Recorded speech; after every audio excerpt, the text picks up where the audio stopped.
Privacy.1 addresses the most basic requirements for your policy, that it applies to your business and to your app, and that users can freely access it.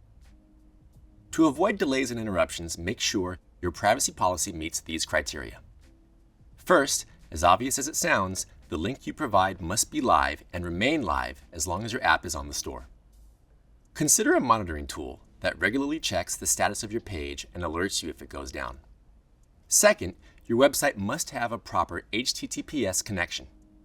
Make sure your website and privacy policy page are secured with a valid SSL certificate. Third, the link you submit must include a privacy policy. We see this issue often. Do not link to a page hosted by a third-party site such as Discord. Fourth, your privacy policy must be publicly available.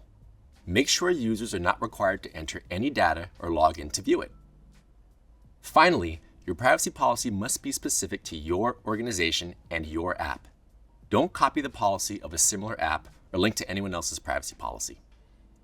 The privacy policy must mention the specific app or your submission will fail. Remember, this isn't the only VRC your privacy policy must satisfy. Review all required privacy VRCs and evaluate your privacy policy before you submit your app. These proactive steps will help get your app live faster and set you up for long-term success.